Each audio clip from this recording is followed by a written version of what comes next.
ఒకప్పుడు బ్రిటిష్ వాడు అనుసరించిన విధానం ఏంటి? దేశంలో అనేక మంది రాజులు ఉన్నారు. ఒక రాజుకి పడదు.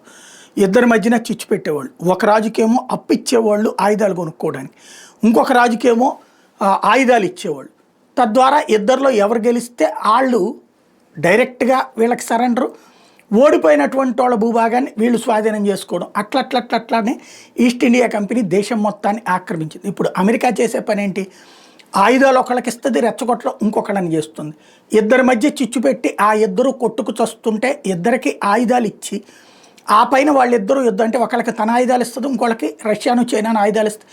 వాళ్ళిద్దరూ కొట్టుకు చచ్చాక అందులో ఉన్నటువంటి సహజ వనరులను కొల్లగొట్టేయడం అనేటటువంటి ఒక కొత్త పాత్రని అనుసరిస్తుంది. నాటి బ్రిటిష్ వాళ్ళ దానికి అప్డేటెడ్ వెర్షన్ అనమాట. ఇప్పుడు ఉక్రెయిన్ అంశంలో ఏదైతే డొనెట్స్క్, లుహాన్స్క్, జపోరిజియా, కేర్సన్ ప్రాంతాలను ఆక్రమించుకున్న రష్యా వదలను అంటే ఓకే అంటున్నాడు ట్రంప్.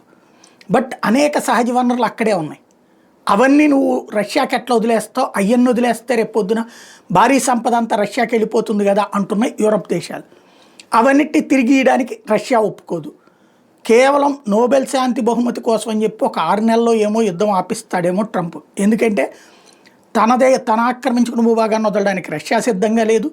అక్కడ ఉన్నటువంటి సహజ వనరులను వదులుకోవడానికి రష్యా పొరపాటు కూడా సిద్ధంగా లేదు. గతంలో క్రిమియాని లాక్కున్నది అది తిరిగి ఇవ్వడానికి సిద్ధంగా లేదు. యథాతథమైన యుద్ధం అంటే ఇవాళ ఉక్రెయిన్ ఉన్న భూభాగం ఉక్రెయిన్ పరిపాలించుకున్నట్టు. అది ఎలా సాధ్యమవుతుంది?